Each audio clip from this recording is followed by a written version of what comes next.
الحمد لله رب العالمين والصلاة والسلام على أشرف الأنبياء والمرسلين وعلى آله وأصحابه أجمعين أما بعد.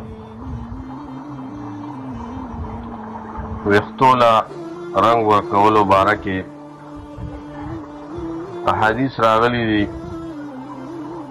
نبی صلی اللہ علیہ وسلم فرمائی غیروا هذا الشیبہ وجنبوا السعادہ. دا سپین ویخت تاسو متغیر کے یعنی دیل رنگ ورکے خدا رنگی دا تور رنگ نزانو ساتے. فدے کی بلیو حدیث تے دا مسلم شریف دا جابر ابن عبداللہ رضی اللہ تعالیٰ عنہ روایت تے کہ نبی صلی اللہ علیہ وسلم پخپل حج کے آخری دا ابو بکر صدیق رضی اللہ عنہ پلار ابو قحافہ و دراوستے شو او داغا دا اثر دا سی سپین بمبلو لکا سغاما. رسول اللہ صلی اللہ علیہ وسلم فرمیل غیروا عنہ هذا الشیبہ وجنبوه السعاد. دا سپین ویختتا سو بدل کے او دا تور رنگ نزانو ساتے. یہ بارے کہ ابن ماجہ کے اور مسند احمد کی روایت راضی کہ رسول اللہ صلی اللہ علیہ وسلم فرمائل کہ ان اقواما یأتون فی آخر الزمان سخلق با آخر زمانہ کی راشی او اغی کار بداوی چی اغی بدا گیری توری خالص تور رنگ وسمہ باور گئی حتی تکونو کا حواسی طویر تردے چی دا بدا مارغان دا ججورو پشان دی.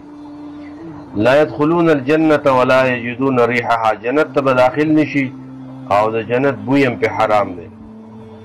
ودوم ردے چی دا کتم تور رنگ او حنا نکریزا چی یوزے کے دا ورکولی شده. دے صحابونا ثابت تی او دارنگی پا دیبانی روایات شتا دے چی تور رنگ او حنا دا نکریزا دا یوزے شی نو دا سے خربوجن غنتے رنگی چی نا توری او نا زیڑوی بلکہ دا سے توروالی و زیڑوالی تمائلی نو دغه رنگ بارکی بیام گنجائش تا جواز تا دے او خالص تور رنگ چی دا من دے. بعض خلقو دا مجاہدین دا پار دا جواز ویلی دی جیو مجاہد دشمن تا محاس کی جنگی گی و اغا سر و گیری لطور رنگ ورکی دے دا پارا چی دے پدے بانے زوان خکارش. اسحاق ابن راہوے نے نقل دی چی وی خزا خاون تا دا خائص دا پار اخپل سر لطور رنگ ورکولی شی. و صحیح دا چی دا نهی عام دا زنانو تم شامل دا او سڑو تم شامل دا. خالص تور رنگ سڑو دا پارم من دے او زنانو دا پارم من دے.